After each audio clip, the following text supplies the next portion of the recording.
It's huge. And then the one on February 1st is... Yeah. Who's Saturday? That depends. Saturday is...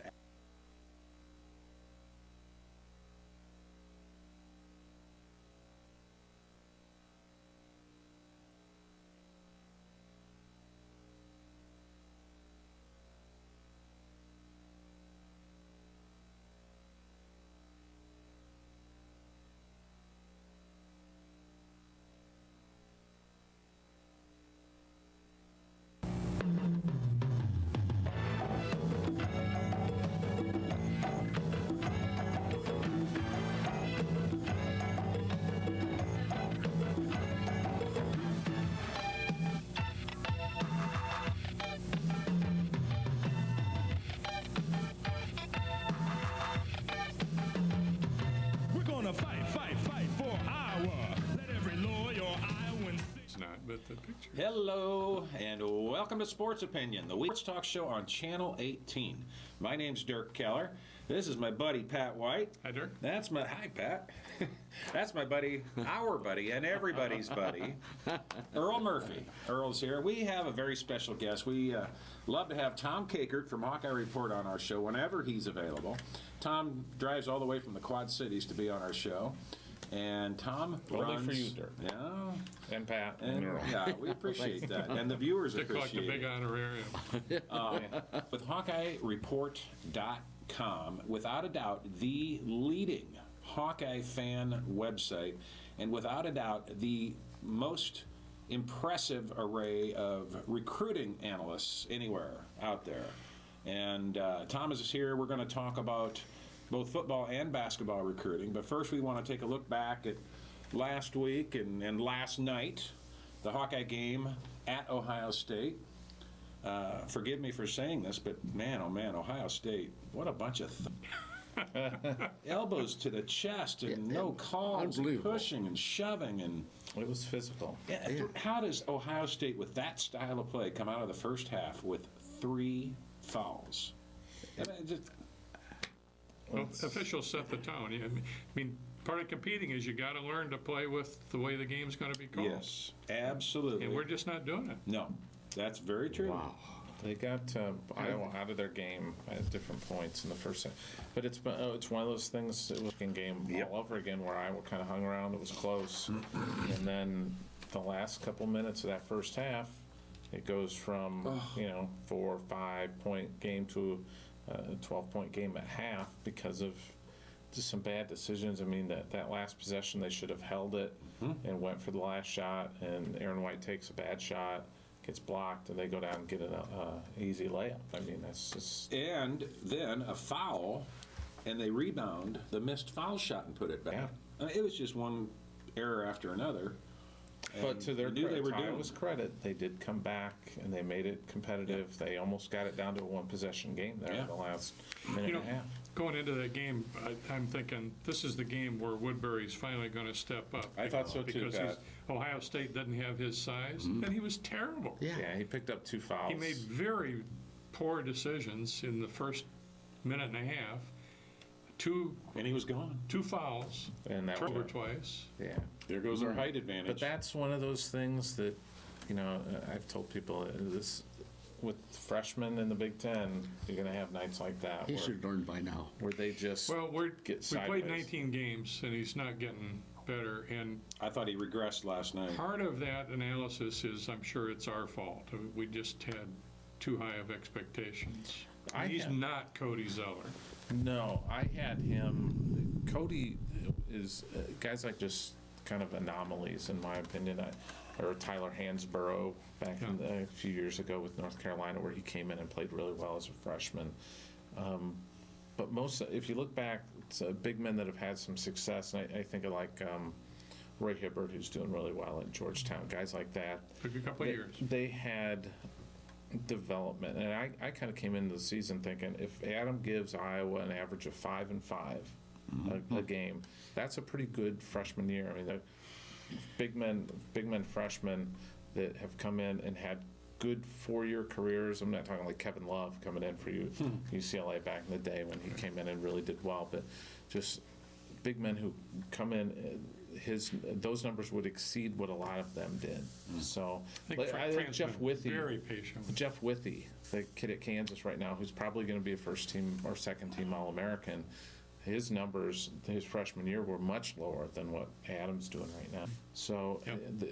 that's who I would compare him to if you want to look at kind of a progress growth chart down the road. If Fran were sitting here with us, he would probably tell you that don't just look at the numbers, but look at what Oh, yeah. he does No. when he's on defense. Defensively he helps, and then you have to remember, we're not too far removed from that Northwestern game where he played, about 15 minutes and had 9 rebounds and did really well. Missed a couple bunnies that game, but,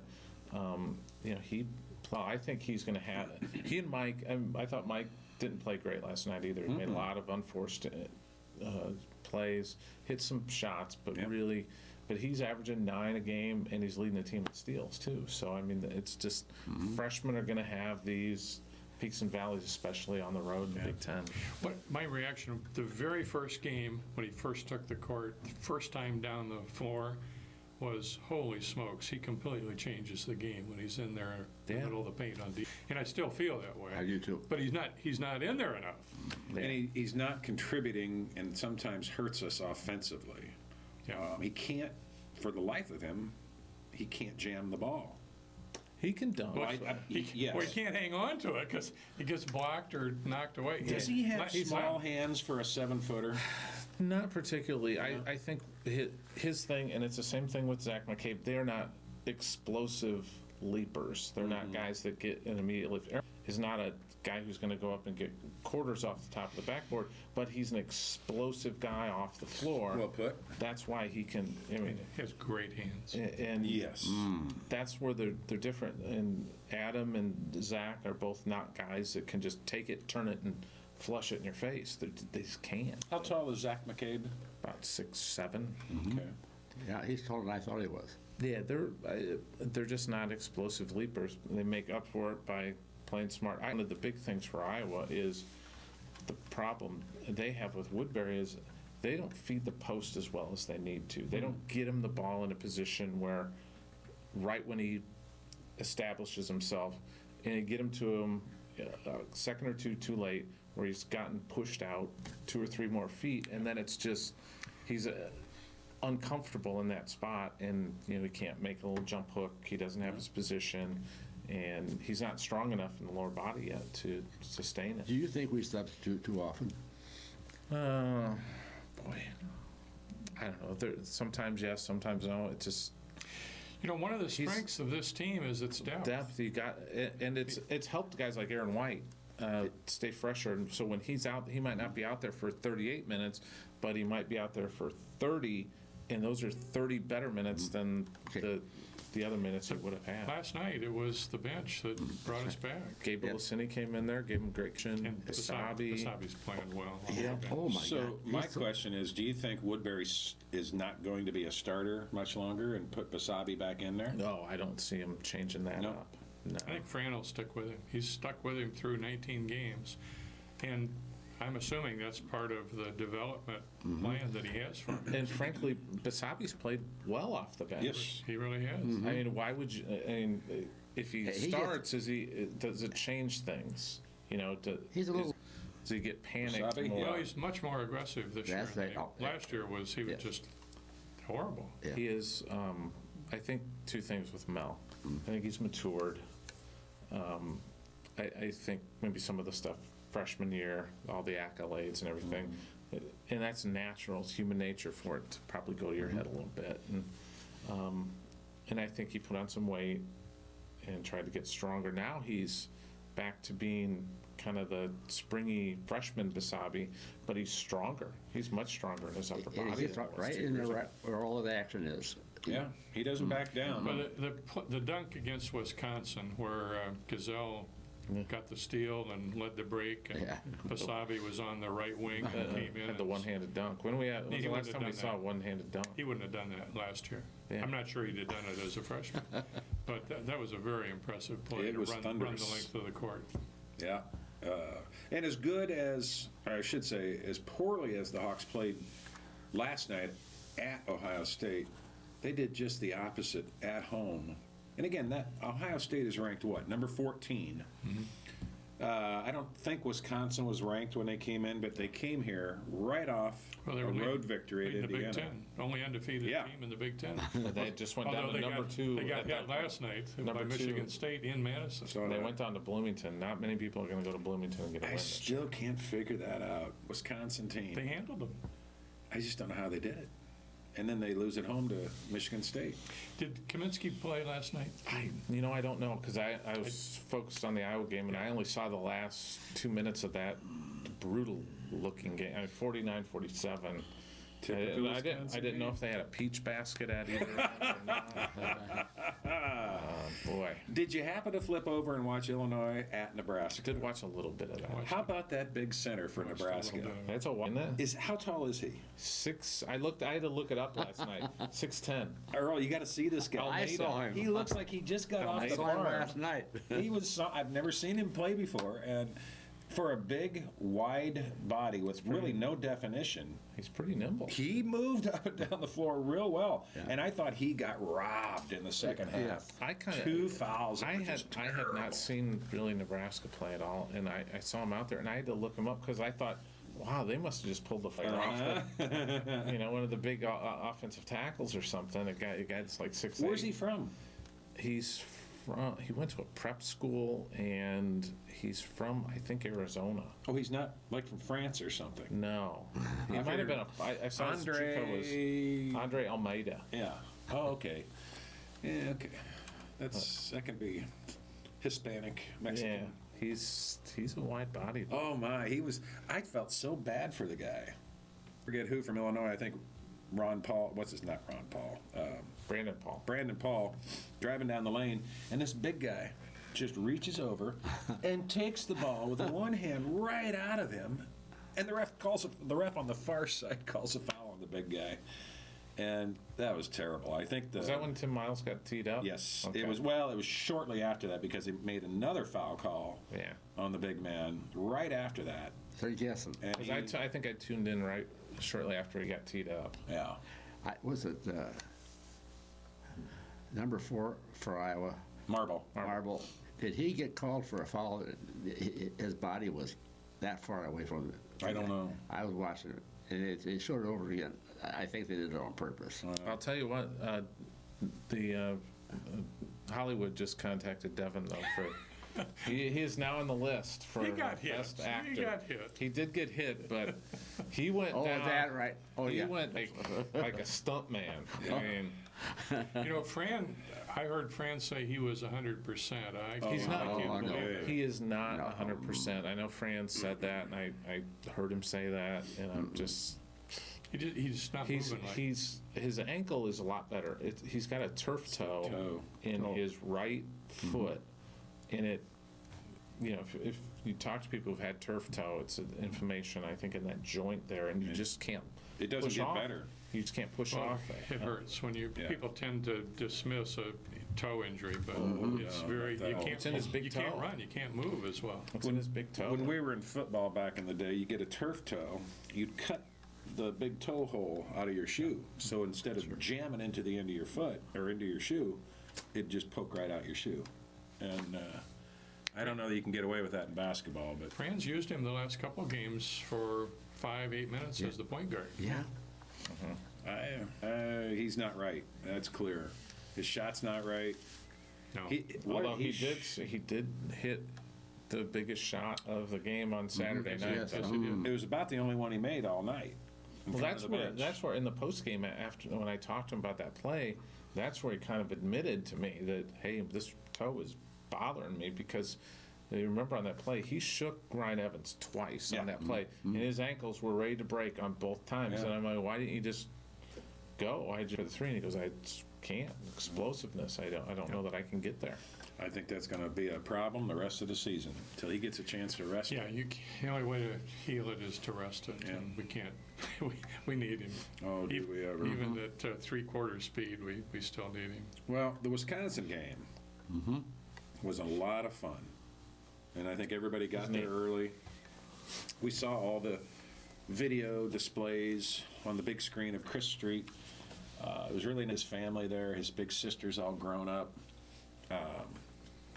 And I thought his dad had the best line of the night on the video screen when he was talking about why his son Christopher was a Hawkeye. He says, with all this support, why wouldn't you be? He always calls him Christopher.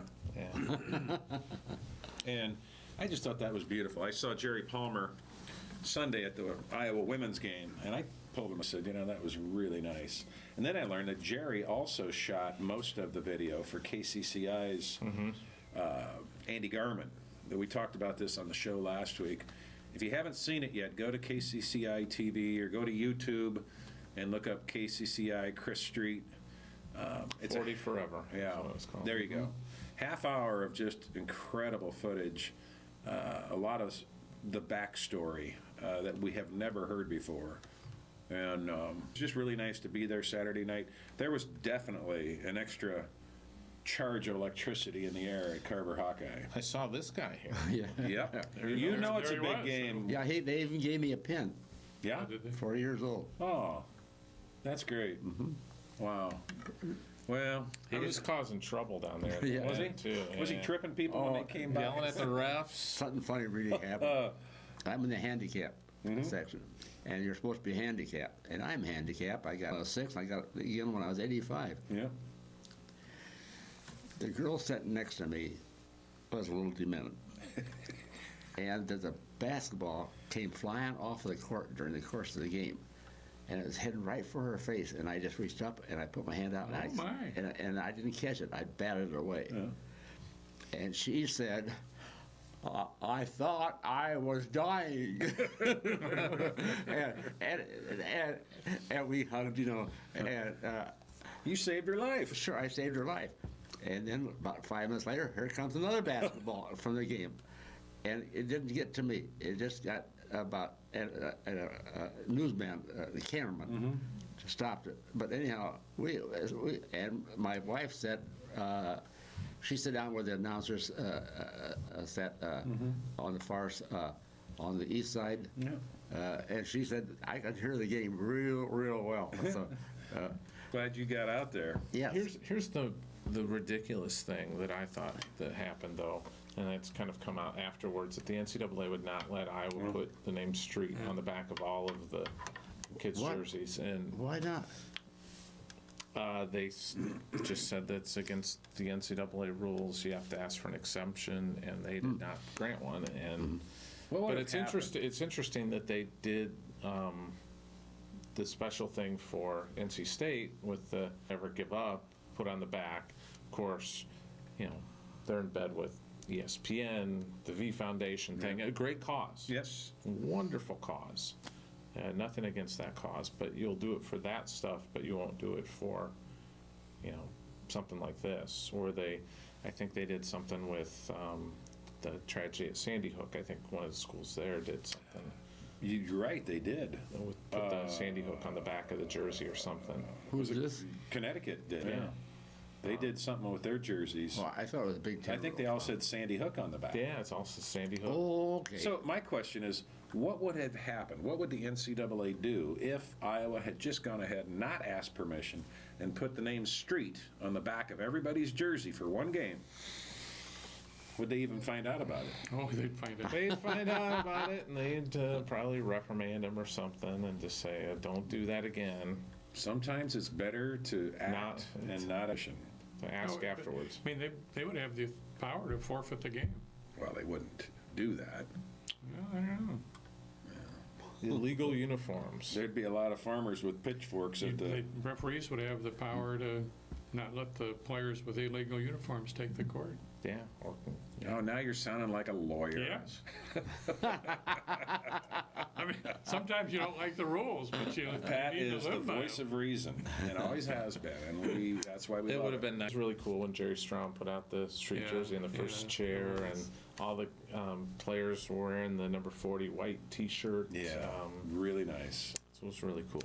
I thought it would have really been a nice touch at the end of the game for the players to take the ball over to the street I family. thought they were. But they did that in the locker room. yeah. In private. I was hoping for a recreation of that post-Michigan game 20 years ago. It was fun. last week, I know the tape in the Quad Cities, Yep. we had Kevin Skillett on. I watched that. Did you watch that? It was very good. And Kevin, who's a member of that team, and he talked about that Michigan game, and he goes, "Look, we would have beat the Lakers that day. Yeah. Yeah. I think they would have. We would have beat the. I thought- all we need. He goes. All we needed was looking over there, and Mike Street went, "Go get him." Yeah. You know, put his hand up and said, "Go get him." And we did that against Michigan. And Michigan State. Yeah. Yeah. It was curious that Kevin Skillett didn't remember a lot of the facts. That a lot of it was a blur to him. He just didn't remember. That's the same thing with Dr. Tom. Talking to him last week, that just so much of that time is he doesn't. We were talking to him last Wednesday about the night that Chris died, and he doesn't remember if John Streif took him here or there or where, and he just. Shock is a part of that. I think it's part of just the shock and you know, just of that whole situation and what happened that night. Boy, that was a terrible night, too. Yeah, it was. And in a The way, trip to, with the body to Yeah. Indianola. yeah, they only made it to Newton.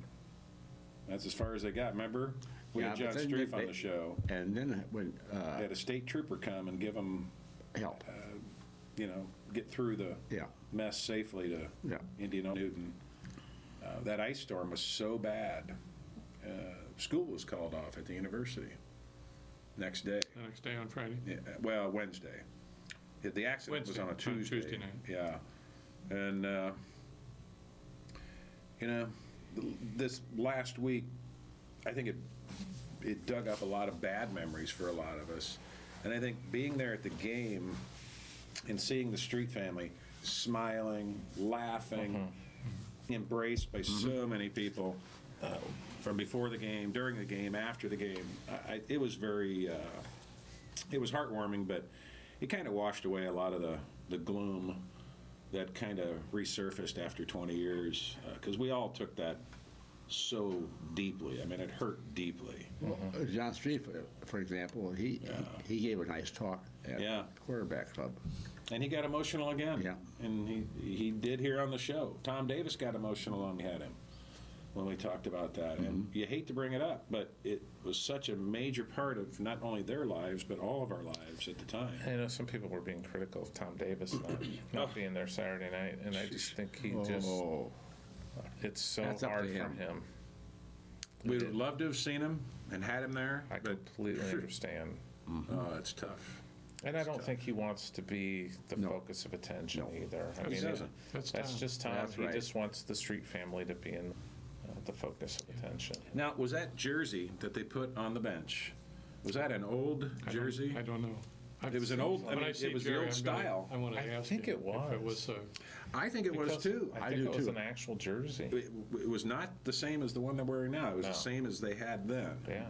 And I don't know if they just dug it out of the trophy case or what. Mike Street might have one. Yeah. Might have Well, had it. it could be they had it made too. Sure. I mean, they could I suppose. They make special those order things. one to, You can make them 20. but we'll find out from Jerry. Yeah. It made for a wonderful Saturday It night. was a nice day. And And then, nice that they won the game. yeah, that really helped because boy, it was a nail biter at the end, and it shouldn't have been, but it was, and they won. It was kind of a drag to get out of the game and turn on the radio, and I heard Gary Dolphin say Stan Musial died earlier this evening. And for Cardinal fans, and I think baseball fans everywhere, you know, it's the end of an era. And Earl Weaver, same day. And Earl Weaver. Weaver. Yeah. Earl, I got to see him in person in Baltimore against the Yankees and Billy Martin, and it was a classic moment where the two managers at the same time were on the field yelling at the umpire, yelling at each other, and Earl tore up the rule book and threw it in the air, and the fans went nuts. But I tend to go with the guys like Stan the Man, who made an enemy in their life. I just so greatly admired Why him. don't you tell the story about Oh, yeah. Amanda Open? I got to meet Stan my first year out of I know a college story in about the Amanda 1980. Open. It's a honey. He knows it. My first job out of college was working for Amana Refrigeration and Sales. And every year during the Amana VIP Golf Tournament, we were trained literally weeks in advance how to deal blackjack and what's the other game? Craps. And we had a Vegas night for all the celebrities who came to play in the tournament, as well as all of the wholesalers and distributors, yes, at the Highlander. They also, they took over the entire Highlander Inn for My daughter a worked whole and weekend. worked there. Well, they also, but people don't realize, they also took over the Ironman Inn. They had both hotels, owned by brothers, of course. And so the first night, they have this Vegas night where everybody gets to play with funny money, and you can win, microwave ovens and refrigerators and air conditioners and stuff like that. Well, once that all gets started and your job is done, you go eat as a worker, and you eat in a separate room from everybody else that is there to be catered. And in walks Stan Musial. He's late. Just got in from St. Louis, probably drove himself there, I'm sure. And he to go into the party where the entertainers were singing and all this. He didn't want to be late. He didn't want to make a scene. He wasn't an entertainer, was he? No. Well, actually, he was. He played the harmonica. Oh, boy. And so he comes into our little room and sits down and eats with us. And as soon as he finds out, I'm going nuts. There's Stan the man here. And when I probably couldn't eat. As soon as he found out that I was a Cardinal fan, he came by me. And back then, and to this day, there aren't many Cardinal fans here in Iowa City. And I know I was the only one there that night. And we just talked. And honestly, I can't remember what all we talked about, but I do remember whatever I said, he seemed to be genuinely interested. And I'll take that to my grave as just really one of the most rewarding moments. He's just, there isn't a person alive who could ever say a bad thing about Stan. He's the kind of guy who rode the bus to and from the ballpark, and the neighborhood kids would wait for him to hear about the game, and he'd bring baseballs for the kids, and it's just the kind of guy he was. He never walked away from an opportunity to sign an autograph. That's sort of like the article in the paper last night about the two brothers that are coaches. Oh, the Harbaughs. Yes. Who got their start here in Iowa City. Yeah, and Sister Agnes got a little bit of press in the paper, and Hanrahan got a piece in the paper. I knew Marty Hanrahan had remained close with the Harbaugh who coaches the 49ers. Jim Harbaugh. Yeah. Yeah. Me, I'm not a big fan of him. I like Marty just fine. Marty and I used to play basketball together in a city league. But Is that because he was Michigan's quarterback? that's got something to do with it. Yeah, that's got a lot to do with it. Speaking of newspaper stories, didn't you feel a little bit sorry for Aaron White last night with the Ohio State's chanting, "We didn't want you"? We didn't want you. There must have been a newspaper story out there describing because it was his first game. coming home, and Yeah. he probably said Ohio State didn't offer him a scholarship. Yeah. He'll make him pay for that before he's done. They would like to That's have him mean. now. Yeah. Of course, that's mean. This coming from a fan of the team that is still booing Ben Brust 3 years after he decided against going here. Well, he's got it coming. He's a good little player, and he would have done well. But if Ben Brust would have come here, I don't know that we have Aaron Did we White. ever have that official work after he worked at Purdue? It was been a number of years ago. He worked the Purdue game on football. Phantom foul. Jim Burr. Jim Bain. Jim Bain. Jim Burr's the one that Burr's the wasn't paying any attention to what Jim was Burr's the going guy on that at looks the like Michigan he's, State. Okay, Jim He's Bain. been on a bender in downtown Iowa City. He does. I And think he looks a Lute little Olson- like Norm Perkins, Yeah. too. He's, Jim Bain. Lute Olson was Yeah. working the Purdue game. Yeah. I think Norm moves faster up and down the court than Kelly does. I got to believe this is Jim Burr's last year as a Big Ten official. Yes. And it's if not Norm's just the watching, Big he's Ten. probably laughing at that comment. Well, he can appreciate it. Yeah. Jim Burr also got in some trouble. Was it 2 years Big East ago? tournament Big when they East, made yeah. a huge mistake. Like He and his this year. crew. He got suspended, Big East. It was him and Tim That's right. Higgins and somebody else. They were terrible. I remember when that happened. Well, he hasn't improved. Not at all. He doesn't Well, care. I'll tell you. That's probably true. That's I don't right, think he yeah. cares. I think so. I think he's He happy acts to like he take doesn't. his, whatever they make, I think it's like $1,000 a game. Yeah. $1,200 a game. Yeah. I think he's happy to take those checks and keep cashing them for as long as he can. Ride the gravy train.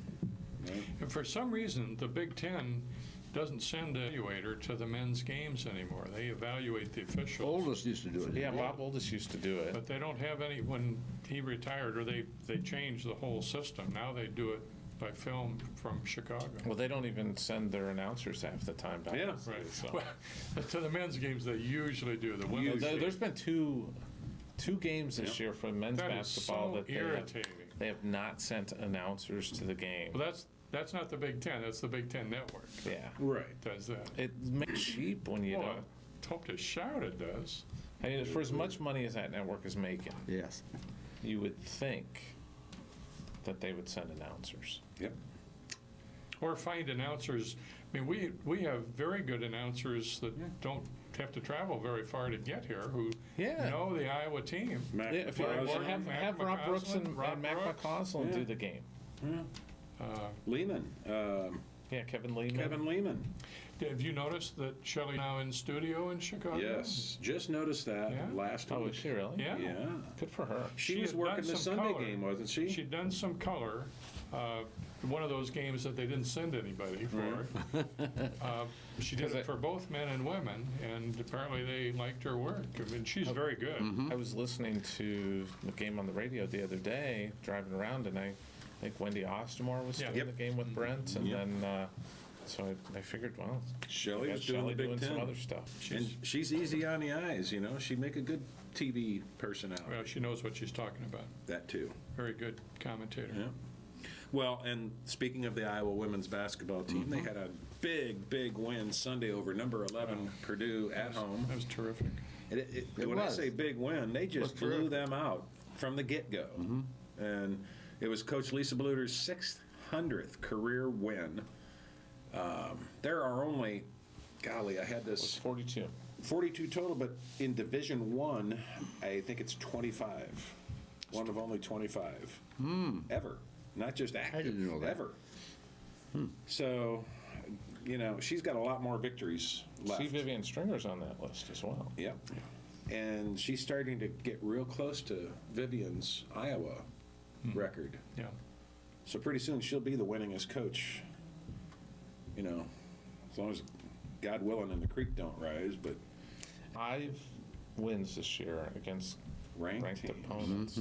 Now, when no, It's a little deceptive because when North I was just Carolina going to ask. whipped us here, They were not ranked. they weren't ranked. And now they are. Now they're 10th or 11th.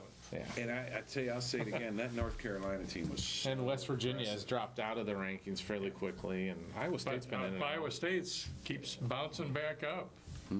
Yeah. Well, the women have another game here at home tomorrow night, Thursday night at against Wisconsin. They just played them. It seems a couple days ago. Strange scheduling. The computer does it again. Yeah. So that is going to be Morgan Johnson bobblehead night. Get there early. Is it a taller bobblehead than I hope so.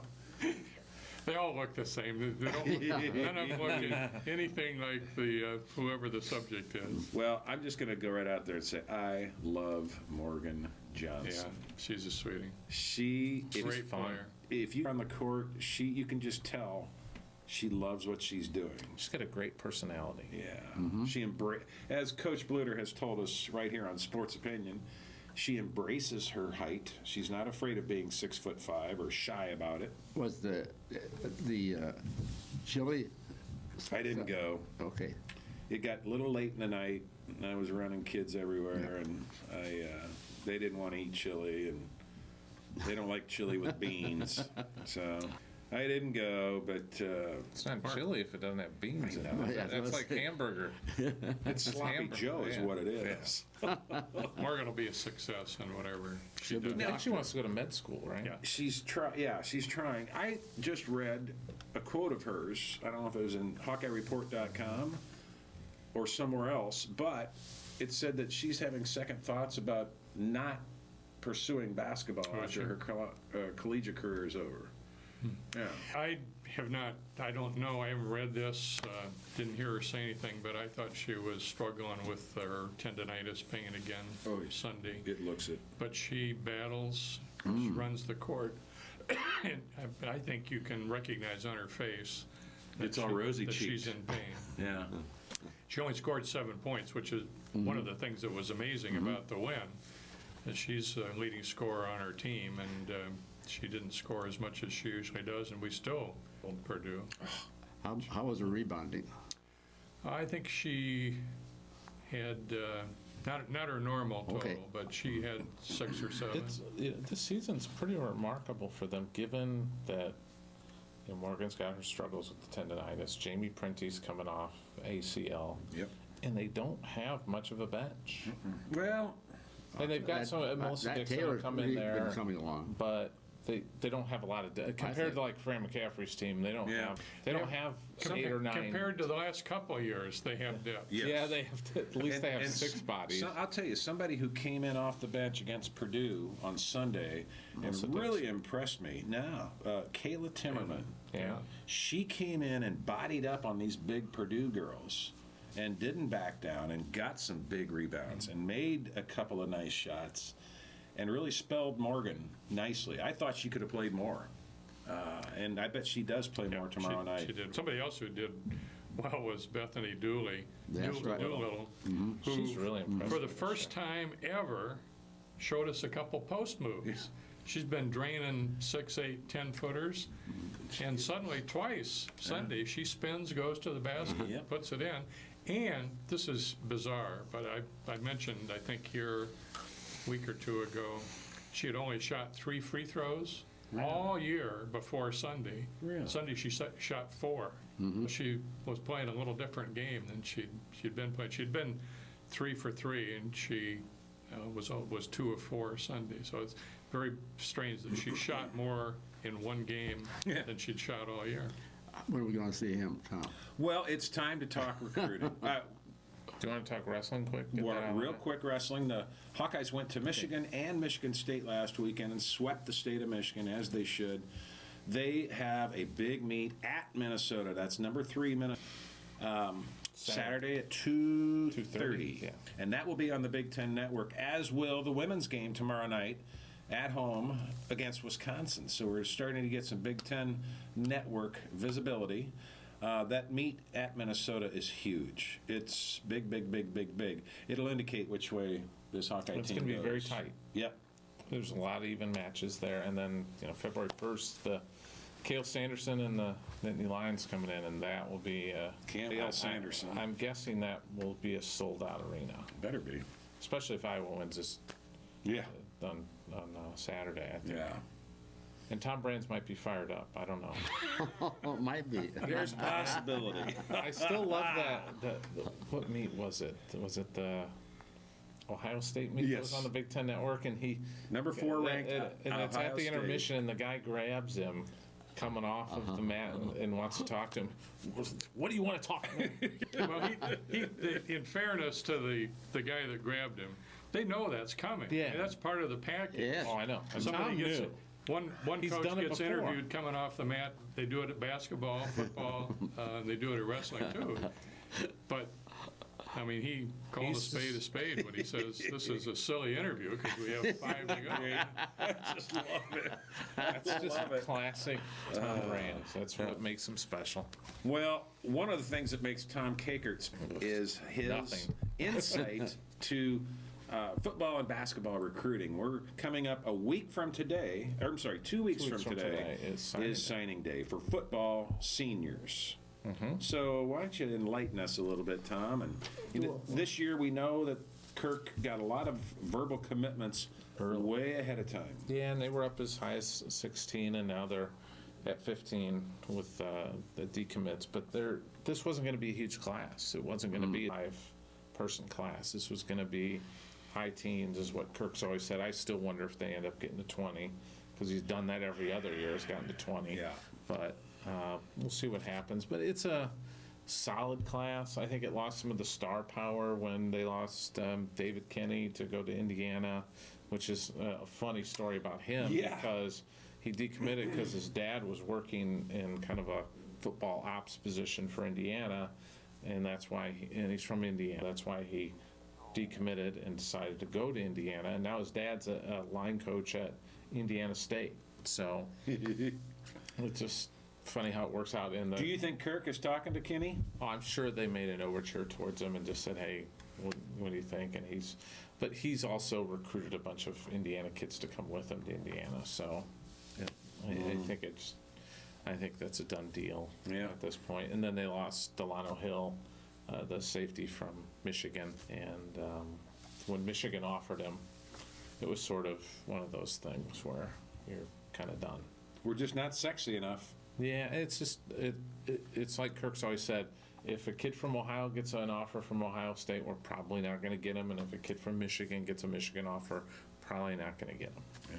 So that's just kind of how it is. But they filled a lot of needs. It's interesting when I was putting this together that they really focused on offense a lot this year, the offensive side of it, and that's kind of still where some of the work they're getting done. But they've really tried to hit receiver hard this year. They better. 4 kids coming in. Derek Willies, the kid from Rock Island, who's a taller, more angular kind of receiver. And they got 2 smaller guys that are quick, Derek Mitchell Jr. and Andre Harris out of the St. Louis area. And then St. Louis has been good to Iowa. And then they picked up the JUCO kid, Damon Powell. Who's there? It depends. Eric Johnson hits that area quite a bit too, and it's kind of interesting just because of I don't know how much we want to get into the whole coaching thing, but We do. I mean, it's interesting. That's how we kind of got verification, and I knew this would happen. That's how you get verification about a coach leaving, when the head coach doesn't want to really talk about it and they haven't done anything. But we found out that Eric Campbell was gone was from Powell telling us what Brian Ferentz and Kirk Ferentz had told him, that they were going to be recruiting him because Coach Campbell was no longer there. So that's how we find out things today. So at this point, we know one of the coaches won't be back. Eric Campbell, wide receiver. And Eric Campbell took to Twitter and basically said thanks to everybody for everything. So it's out there. It just hasn't been confirmed. Do we know yet where he's going? There was some rumor about Virginia Tech, but Missouri. I think but both those schools I think filled the receiver position. So I'm not sure, and I know why Kirk does it this way, because he wants them to find a landing place and then let them announce that they've hired this person, and then he can issue the press release and say, wish him the best. Thanks for your time here. You did a great job. But what's the impact on a potential recruit who, at this point, doesn't know who his position coach is going to be? I think some kids it matters. I think maybe with Delano Hill it might have mattered, because Eric Campbell was the guy for the Cass Tech kids where this kid goes to high school, and he was the guy that recruited there. And I saw a quote from their high school coach, and it wasn't from us, it was somebody else that talked to the high school coach, and basically this was kind of a tip-off before the other stuff came out, that something wasn't right. The communication got jumbled with Iowa, and they didn't know what was going on. And I think that's Eric Campbell's gone. He was a lead recruiter for him, but Michigan offered him, so it wasn't like it was gonna.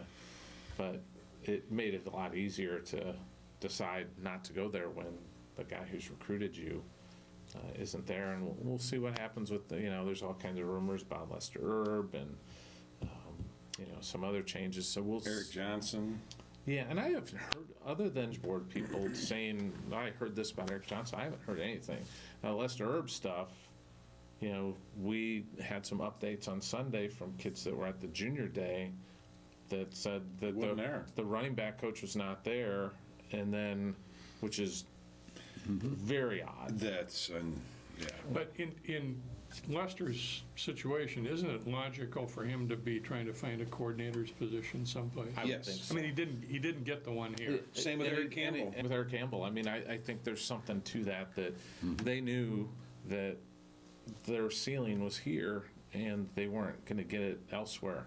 I look at like Phil Parker, for example. Phil, I think, probably knew, or was maybe told in some way, shape, or form, hey, when Norm retires, you're going to be the guy. Because Phil had opportunities. Yep.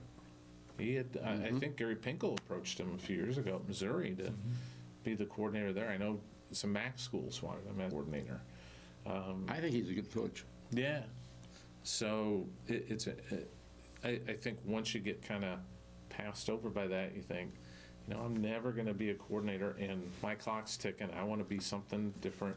And I know Lester was up for we looked into the Western Illinois job, the Indiana State job is the head coach job, both those, and didn't get anywhere. I think he thought maybe Indiana State might get there. Syracuse, they were interested, but I hired an OC already. So, but there may be a chance he ends up out there. That's kind of his native area too. Or that he comes back. Yeah. So we'll see. But he was not in Chicago on Monday for this big.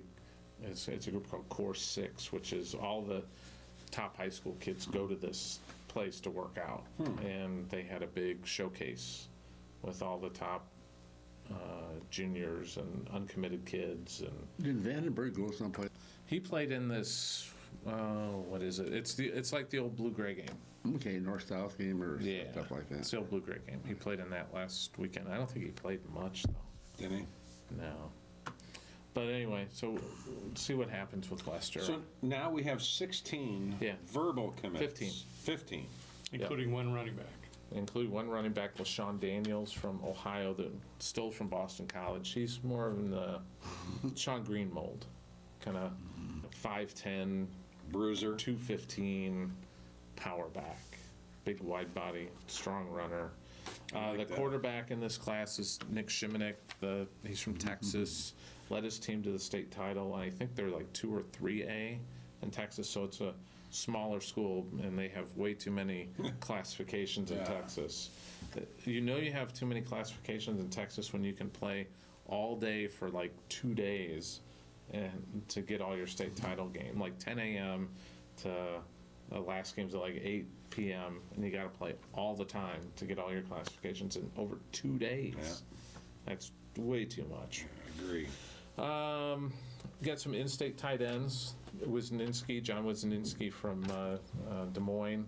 Okay. And he's a big target. Beat Nebraska for him. Got a lot of potential. I'm really intrigued by Ike Bodiger, kid from Cedar Falls. Didn't on tight end until this year, but he's a really good athlete. Is he playing basketball? He's playing basketball for Cedar Falls I too. saw him play quarterback. Yeah, Really? Yeah. probably his junior year. Yeah.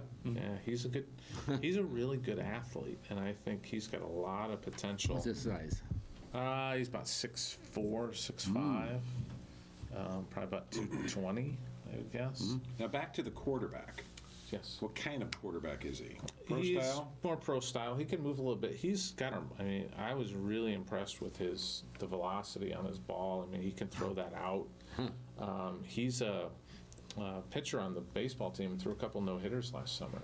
Okay. So he's got a fastball, mid-80s to up to, I don't know that he gets to 90 on the gun, but he's got a good gun.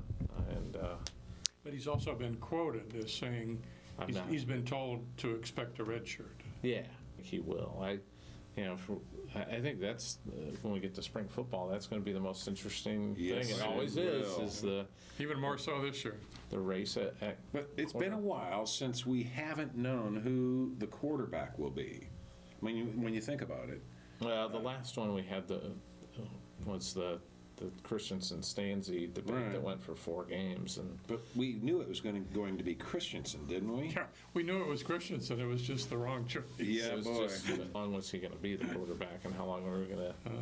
I think he was kind of the guy. This one, I don't think any of us have a real good feel. I think the people that you talk to inside the program think that Beathard has the most upside, and might end up being the guy. Of Bobby Beathard? Grandson of Bobby Beathard, and his father, and I don't remember his dad's name, but his father is a country music songwriter. He's written songs for, Really? like, I can't remember, it's like Dierks Bentley and all these Really? three artists, so. But you think this is one of those situations where they're literally going to have to win the job probably in spring ball, but maybe the first week or two of I think it's. Fall camp. I wouldn't be surprised. I can't see them settling on somebody after spring ball. I just don't think they'll get enough evidence. Maybe they will. Maybe somebody will just jump out there and you say, "This is the guy." I don't think Kirk wants to go into game one playing the roulette wheel. I bet. I think he wants to do. Well, and that first game is Northern Illinois. Yeah, Here, yeah. thankfully.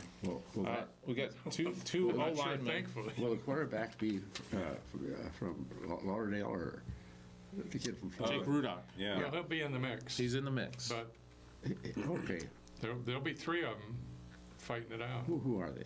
Cody Jake- Sokol, junior college transfer from Arizona, and C.J. Bethard, who will Okay. be a redshirt freshman, who's from Franklin, I think, Tennessee. Yeah, it's from right around Nashville. Okay.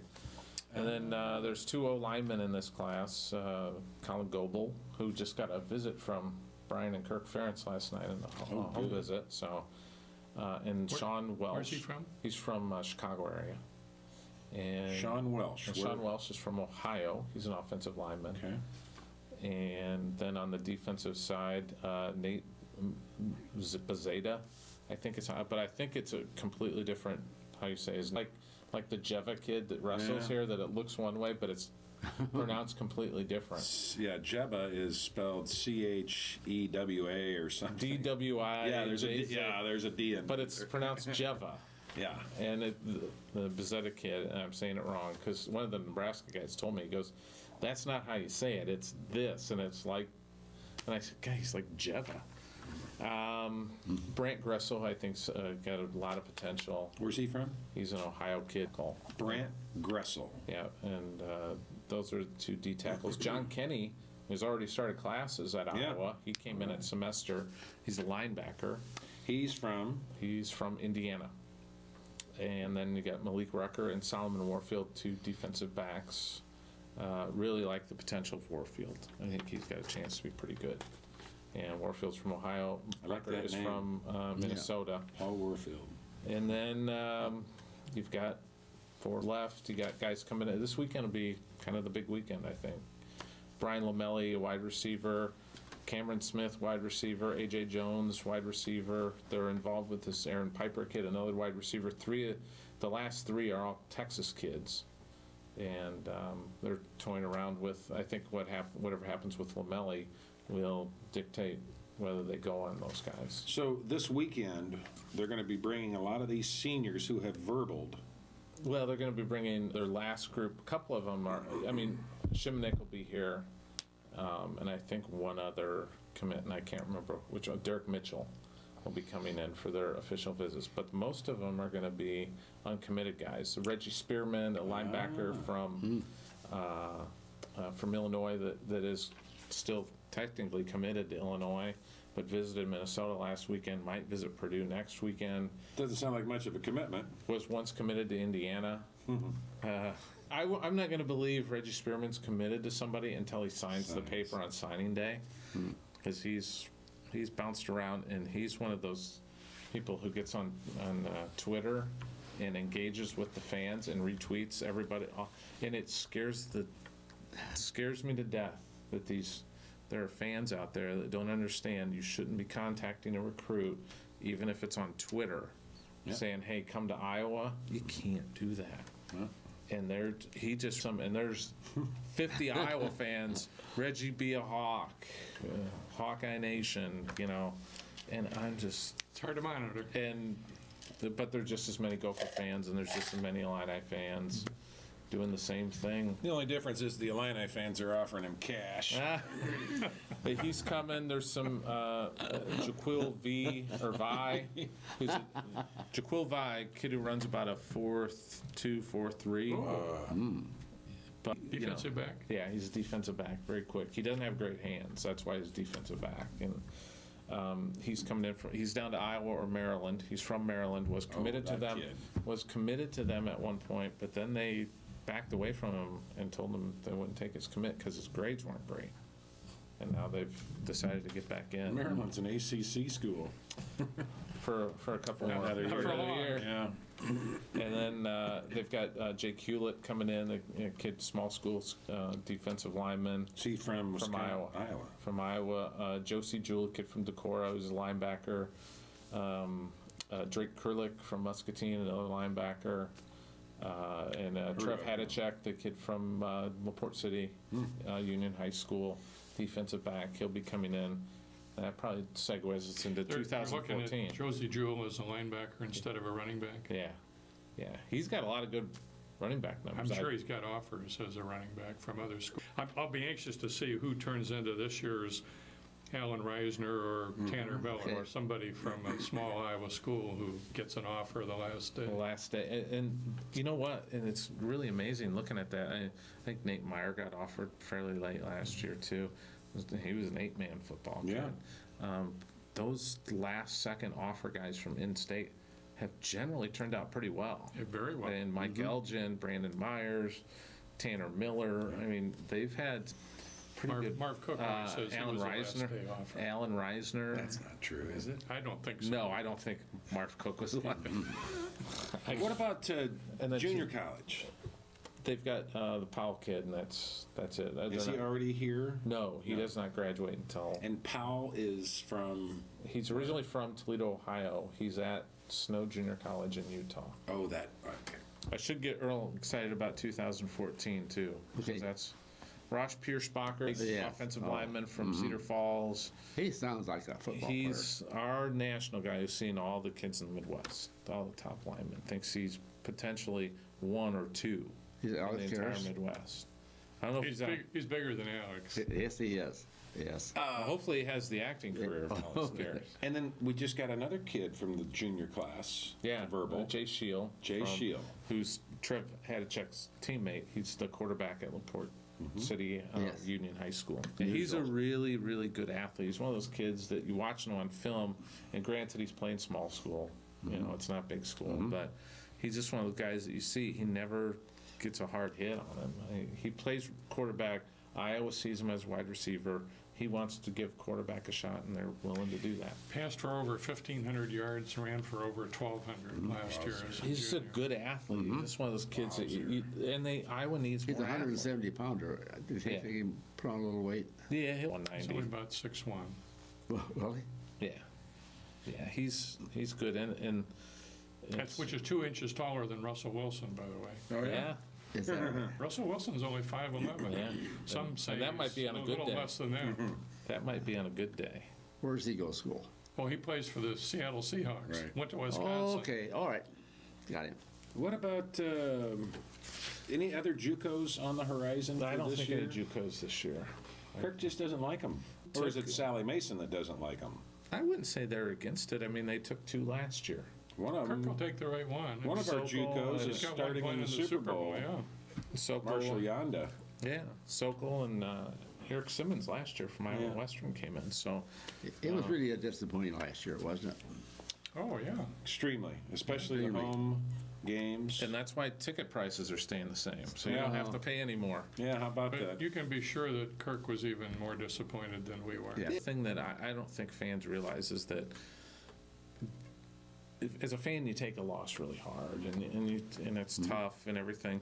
Nobody takes that loss harder than Kirk Yeah, Ferentz. they That's right. just I mean, beat him nobody up. beats him up, and I think that's why you're maybe seeing some staff changes. I think that's maybe why you're seeing the way I think that has something to do with it. he's going to leave no stone unturned. I mean, he's going to do it. Okay.